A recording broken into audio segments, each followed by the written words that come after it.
Good morning student आज की जो क्लास है रोमन न्यूमरल्स की क्लास है। रोमन न्यूमरल्स में हम क्या सीख रहे हैं, ये होता क्या है, ये है क्या चीज, एकदम बेसिक सी क्लास, एकदम स्टार्ट से क्लास। ठीक है बेटा, 1 को क्या बोलते हैं आई, 2 को डबल आई, 3 को ट्रिपल आई, 4 को आई वी, 5 को वी, 6 को वी आई, 7 को वी डबल आई, 8 को वी ट्रिपल आई, 9 को अब बताओ आई एक्स, 10 को x, 50 को l, 100 को c, 500 को d, 1000 को m।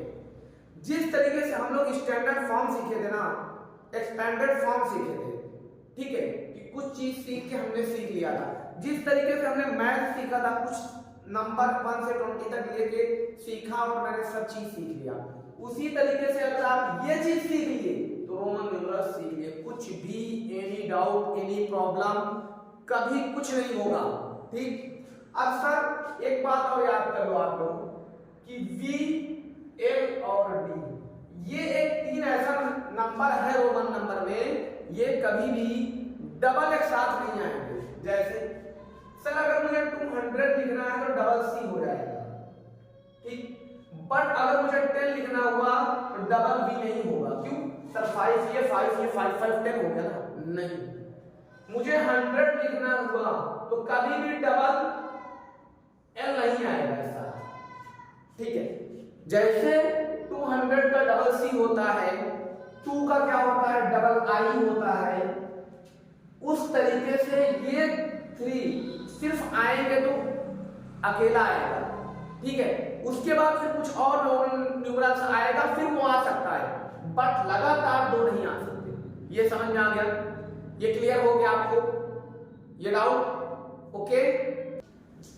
देखो बेटा, अब मैं सीखने चल रहा हूं Hindu Arabic to Roman numerals. मतलब कहने का भी नहीं हुआ, जैसे मैथ का नंबर लिखा है, अगर 50 लिखा है तो इसका रोमन नंबर क्या होगा, n होगा। आप कितना आ गया है आपको। अब देखो, कोई चीज इम्पॉसिबल नहीं है। अगर सबसे टफ पढ़ाई होती है ना बेटा, नर्सरी की पढ़ाई सबसे टफ होती है, उसके बाद कोई पढ़ाई कभी टफ नहीं होती। अब आप देखो सर 50 वही चीज, अगर आपको ये चीज आ गया ना, फिर रोमन न्यूमरल्स में कोई प्रॉब्लम नहीं है। ये आपकी नर्सरी के क्लास की चीज है, समझ लीजिए, ओके। अब आपको बोला जा रहा है सर 60 लिखो। आप ये बताओ 60 का क्या होगा, खुद सोचो, नहीं आ रहा है। अब देखो क्या करना है आपको कुछ नहीं करना। आपको एक्सपेंडेड फॉर्म आता है, एक्सपेंडेड फॉर्म आता है, इसका आप एक्सपेंडेड फॉर्म निकालो। 60 का एक्सपेंडेड फॉर्म क्या आएगा बताओ, बोलो, यही आएगा ना बेटा, 60 का तो 60 ही आएगा एक्सपेंडेड फॉर्म, इससे बड़ा तो कुछ हो नहीं सकता। अब आप क्या करना, सर 6 का क्या होता है, ये 6 का क्या होता है, सर 6 का ये होता है V और I। मैंने बोला है याद कर लो, VI हो गया। अगर इसके बगल 0 है, इसको फिर चेक करो नंबर में, V का 5, I का 1, कितने 0 है सर, एक 0, दोनों के नीचे लगा दो। 50 का क्या होगा सर L, 10 का क्या होगा X, आ गया ना। इसका एक तरीका और होता है, एक तरीका और क्या होता है, आप डायरेक्ट सोच लो सर 60 का क्या होता है, इनके पास ले जाओ, किसके पास जाएगा सर, 50 के पास जाएगा, तो आप 50 प्लस कर दो, 50 प्लस 10, 50 का सर L होता है, 10 का क्या होता है X। ये दूसरा तरीका, मतलब जब आप, लेकिन पहले ये तरीका से, ठीक। अब जैसे आपको बोला जा रहा है सर 65 का लिखो, चलो इसका एक्सपेंडेड फॉर्म करो। एक्सपेंडेड फॉर्म क्या होगा, 60 प्लस 5। भाई एक्सपेंडेड फॉर्म सीखे हो ना, 65 का एक्सपेंडेड फॉर्म क्या होगा, 60 प्लस 5, ये आ गया। सर अब इसमें 6 का 0 वाले का मतलब 6 का क्या होगा सर, V और I होता है, ये आपको राइट है।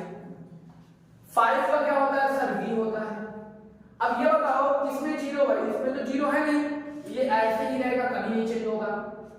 बट सर इसमें 0 है ना, इसको आप एक बार चेक करो, फिर मैथ में V का 5, I का 1। अब सर कितना 0 है, 1 0 तो 1 0 दोनों के नीचे लगा दो, एक 0, ठीक है। अब सर इसका क्या होगा, 50 L, 10 का X, V आ जाएगा, हो गया। समझ में आया, क्लियर हुआ, ओके। देखो बेटा अब एक्सपेंडेड फॉर्म में मैं 3 डिजिट में आ गया, अभी तक मैं 2 डिजिट पे था, अब 3 डिजिट पे आओ। सर इसका क्या करना, पहले एक्सपेंडेड फॉर्म रोमन नंबर में, सॉरी अब क्या करो पहले सर इनका एक्सपेंडेड फॉर्म निकालो, क्या होगा 300 प्लस 60 प्लस 5। अगर आपको एक्सपेंडेड फॉर्म नहीं आता तो आप पिछली क्लास जाके एक्सपेंडेड फॉर्म सीख लो, ठीक, वो इस यहाँ पे क्लास प्रोवाइड है। आप जो है अब 3 का सर क्या होगा, 0 से कोई मतलब नहीं, 3 का क्या होगा सर I और I 3 टाइम्स। सर 6 का क्या होगा V और I। सर 5 का क्या होगा V। अब आप ये बताओ किसके किसके पास 0 है, सर इसके पास भी 0 है और इनके पास भी 0 है। इनके पास 0 नहीं, ये यही रहेगा, ये चेंज नहीं होगा। जिनके पास 0 नहीं है वो नंबर वही हमेशा रहेगा, वो उसको कुछ नहीं करना।